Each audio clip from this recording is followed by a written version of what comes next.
इनका बीपी 190 हो गया था। हम रात के 1 बजे तक यहीं थे। मेडिकल टीम आई थी और मेडिकल टीम ने फिर 12:30 बजे के लगभग दोबारा इनका बीपी चेक किया गया तो 160 आ गया था। रात में इन्होंने यहीं पे विश्राम किया।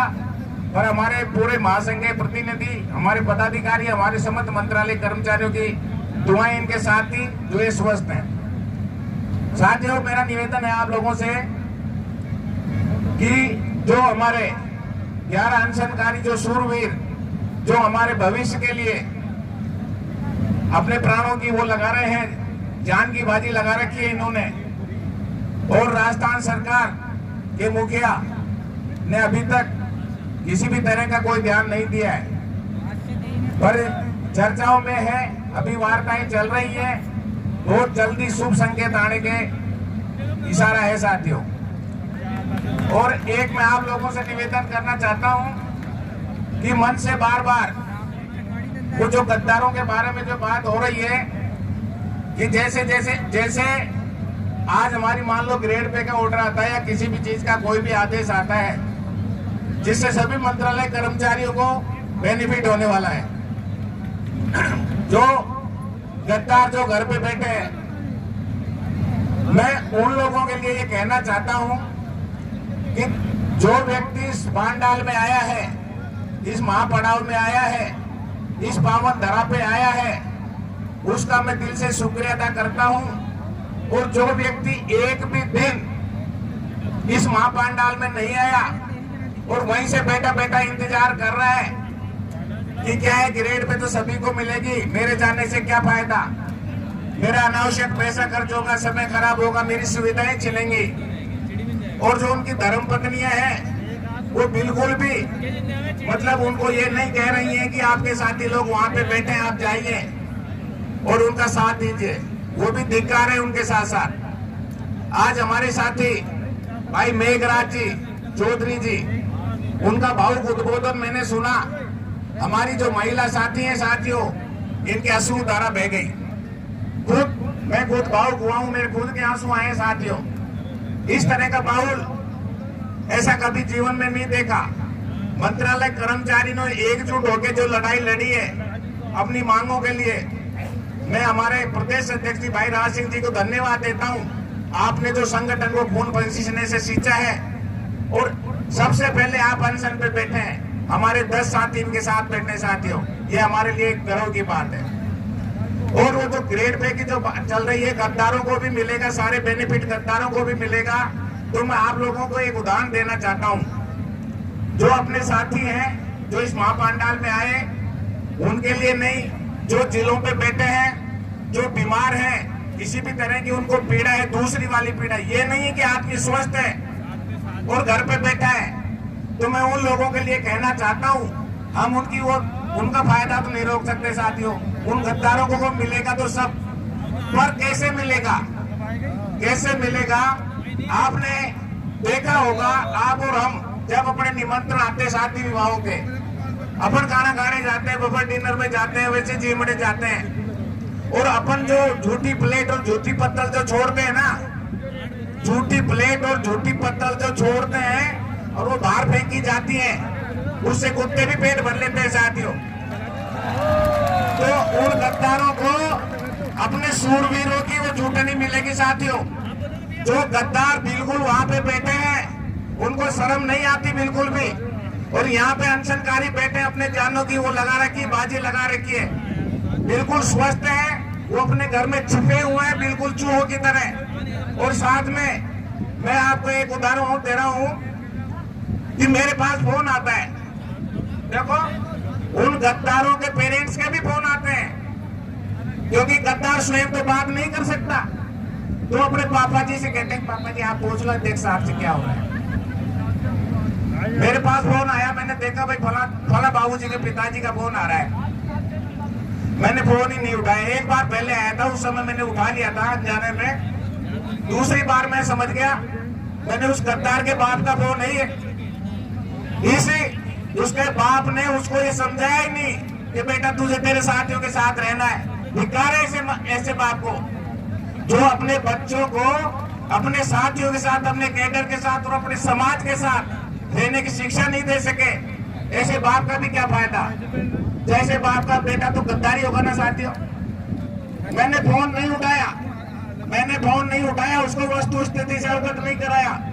मेरे जिले में जिस भी व्यक्ति का मेरे पास फोन आता है, मैं उसको देखता हूं ये किसका फोन है, बिल्कुल फोन को देखता हूं और मुझे लगता है कि ये व्यक्ति अपने महासंघ के काम आ रहा है, ये सूरवीर है, ये वीर है और ये अपने कैडर के लड़ रहा है। तो उसको उसी तरह से उसको समझाया जाता है साथियों, उसको प्रोग्रेस भी बताई जाती है। ये नहीं है कि आदमी आता है या 2-4 दिन रुकता है। हमारे जिले का, मैं मेरे जिले वासियों का, जो हमारे मंत्रालय कर्मचारी, हमारे कोषाध्यक्ष जी यहीं बैठे हैं, जिनकी अभी 30 जून को रिटायरमेंट है। ऐसे साथी है साथियों, 30 जून को रिटायरमेंट है, वो हमारे साथी यहीं बैठे हैं। हमारे महामंत्री जी रिंकेश जी चौरसिया जी यहाँ बैठे हुए हैं, हमारे ब्लॉक अध्यक्ष बैठे हुए हैं, हमारे साथी बैठे हुए हैं। अब बार बार मंच से होता है कि भाई वहाँ ब्लॉक अध्यक्ष हो, संख्या बढ़ाओ, ये करो, पर मैं मेरे जिले के मंत्रालय कर्मचारियों को धन्यवाद देना चाहता हूँ कि वो बिना किसी मैसेज के, बिना किसी उसके, आपस में एक दूसरे बात करके सुबह डेली ग्रुप में फोटो डाल देते हैं कि भाई साहब हम इतने इस ब्लॉक से आ रहे हैं, इतने इस ब्लॉक से आ रहे हैं, इतने इस ब्लॉक से आ रहे हैं। उनको निश्चित रूप से मैं धन्यवाद देता हूँ साथियों।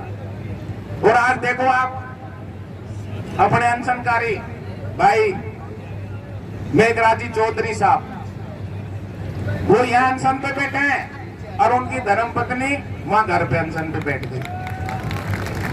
धन्य है साथियों, धन्य है ऐसी मातृशक्ति को, अपनी बहन को, जो अपने पति की पीड़ा को समझ के घर पे अनशन पे बैठ गई, उसने खाना पीना छोड़। सनातन संस्कृति संस्कार है, इससे बड़ा कोई उदाहरण नहीं हो सकता मातृशक्ति के लिए। सनातन संस्कृति। मैं 17 तारीख से यही हूँ साथियों। बीच में निश्चित मेरे 7.5 की लड़की की शादी आई थी, जो 2 दिन के लिए मैं गया था।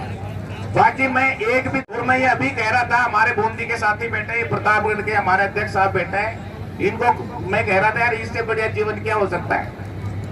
बस सरकार हर महीने तनख्वाह देते रहे, हमारे से महापड़ाव डलवा ले, इससे बढ़िया कुछ हो ही नहीं सकता जीवन में। वो कह रहे थे भाई साहब अपन तो टेंडर कर लेते हैं पार्टी के नाम से, अब अपन का अनुभव तो हो ही गया। तो मैं अपने जो अनशनकारी हैं, जिन लोगों ने अपने प्राणों की आहुति लगा रखी यहाँ पे, किस लिए साथियों? अपने लिए, अपने बच्चों के लिए। मेरे घर से फोन आता है, मैं क्या है कि सही बता रहा हूँ आपको, मैं मेरी पत्नी से वीडियो कॉलिंग पे बात नहीं करता। मैं उसको यही कहता हूँ भाई कॉल ही कर लिया कर।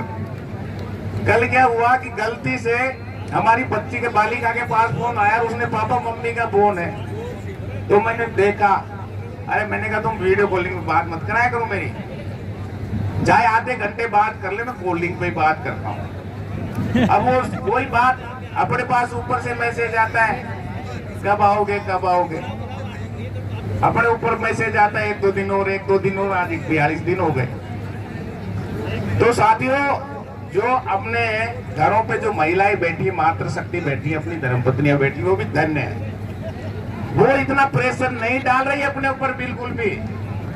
उनके दिमाग में भी ये है कि इनकी लंबी लड़ाई है, और ये जो लंबी लड़ाई है इनको निश्चित रूप से जीतना ही चाहिए, तभी हमारे कैडर का भला होगा साथी। मैं इसी मातृशक्ति को धन्यवाद देता हूँ जो सूरवीर यहाँ पे बैठे हैं, हमारे ताश खेलने वाले भाई, लूडो खेलने वाले भाई, रात में सोने वाले भाई। मैं भी इनके साथ यहीं सोता हूँ, जो रात का कितना अच्छा माहौल रहता है साथ। और अभी महापड़ाव तो कभी ना कभी, आज नहीं, कल नहीं, परसों नहीं, 2 दिन 4-5 दिन में खत्म होगा ही। अभी गहलोत साहब को भी क्या है, भगवान भोलेनाथ ने थोड़ी सद्बुद्धि दे दी है। आप लोग निश्चित रूप से 100% भाई राज सिंह जी के नेतृत्व में यहाँ से जीत के जाओगे, और आपको ग्रेड पे भी मिलेगी, और आपको ग्रेजुएशन में मिलेगा, और आपको पद भी मिलेंगे, और आपकी जो भी 11 सूत्रीय मांगे है ना, उनमें से मैक्सिमम आपकी मांगे सरकार मानेगी और अपन जीत के जाएंगे। और साथियों, बस ये है कि जैसे दादी जी कहते हैं कि पांडाल मत छोड़ना, पांडाल मत छोड़ना। आज भी कहा है उन्होंने कोई भी जनप्रतिनिधि भी आ सकता है, कुछ भी आ सकता है, जैसे जैसे उन्होंने समझाया है कि अपने को कितनी दूरी बनानी है, कैसे अपने आप आने वाले समय में जब कभी राज सिंह जी जाके सचिवालय में खड़े होंगे तो दूसरे जो आईएएस आईपीएस जो ब्यूरोक्रेसी है वो देख लेगी कि यार ये वो ही अध्यक्ष। भय होना चाहिए, भय होना चाहिए अपने संगठन का कि ये यहाँ के प्रदेश अध्यक्ष महासंघ के यहाँ कैसे खड़े हुए हैं। अधिकारी सोचने पे विवश हो जाए और मंत्री भी सोचने पे विवश हो जाए। मुख्यमंत्री के पास अगर नोटिस चला जाए ना कि अपने संगठन का, तो 3 बार वो सोचेगी यार ये वो ही है जो 45 दिन तक 42 दिन तक ये धूप में, बड़ी भीषण गर्मी में ये लोग रुक सकते हैं। अभी मैंने सुना था, एक भाई ने कहा था, जावेद ने कहा था, शायद जावेद ने कहा था कि मास्टर आए थे, मास्टरों का भी आंदोलन, एक दिन के लिए परमिशन मांगी होगी, दे दी होगी, शाम को बुला के पुचकार के और नाश्ता करा के भिजवा। कितने संगठन है उनके पास। मेरे पास उनके एक प्रदेश अध्यक्ष जी आए थे, हरदयाल जी नाम था उनका, हरदयाल जी दादरवाल। मेरे को उन्होंने अपना वो दिया, कार्ड दिया कि भाई साहब मैं प्रदेश अध्यक्ष हूँ। तो देखने आए थे वो अपने पांडाल में ही, मैं यहीं बैठा था मंच पे, मेरे को कार्ड दिया, दिखाया, भाई साहब ये मैं कि मैं प्रदेश अध्यक्ष हूँ। मैंने कहा आपके संगठन में मुझे दिखता तो कुछ भी नहीं, आप प्रदेश अध्यक्ष तो हो। वो ये देखने आए थे कि मंत्रालय कर्मचारियों की स्थिति क्या है। यार आप बहुत सारे लोग आ जाते हैं। मैंने कहा हमारे लोगों में मादा है, हिम्मत है और पीएल कटवाने की शक्ति है, आप लोगों के नहीं है जो एक पीएल कटवा लो। हमारे मंत्रालय कर्मचारियों में वो मादा है कि 40 दिन 64 दिन भी कर चुके अपन, पहले 37 दिन भी कर चुके 2013 में, और 2018 में 17 दिन भी कर चुके, और 2013 से लेकर 2023 तक इस महासंघ ने अपने को जो दिलाया है ना साथियों, वो आप सभी को याद है। एक बाबू का रिटायरमेंट यूडीसी से हो जाता था, एलडीसी यूडीसी, बस बहुत बड़ी बात होती थी। यूडीसी कोई कार्यालय सहायक बन जाता तो उस समय पुराना पद होता था। और आज की डेट में मैं आप लोगों के सामने खड़ा हूं, मैं अतिरिक्त प्रशासनिक अधिकारी हूं, राजपत्रित अधिकारी। खुद की सील होती है, खुद का पावर होता है, आपके 03 के पावर भी आने लगेंगे साथियों। क्या नहीं दिलाया महासंघ ने आपको। हमारे जिले के जो अभी युवा साथी हैं, हमारे युवा साथी हैं, वो मुझे मिलते हैं कि भाई साहब मेरा प्रमोशन हो गया, वरिष्ठ सहायक के पद पे मेरी 7,000 रुपये तनख्वाह बढ़ गई, मेरी 5,000 बढ़ गई। हमारे छोटी बहनें हैं, वो भी कहती हैं कि सर मेरा प्रमोशन हो गया 3 साल में। अब आप आइडिया लगाओ महासंघ ने क्या नहीं दिया आपको। ये मोदी जी बार बार कहते हैं कि मेरा 17 साल में प्रमोशन हुआ, गांधी जी कहते हैं मेरा 17 साल में प्रमोशन है। इनके काका जी तो हमारा तो 20 साल में हुआ था, हमारा तो 20 साल में प्रमोशन हुआ था साथियों। मेरा खुद का 20 साल में एलडीसी से यूडीसी बना था मैं। और अभी उसके बाद महासंघ की देन बता रहा हूं मैं आपको,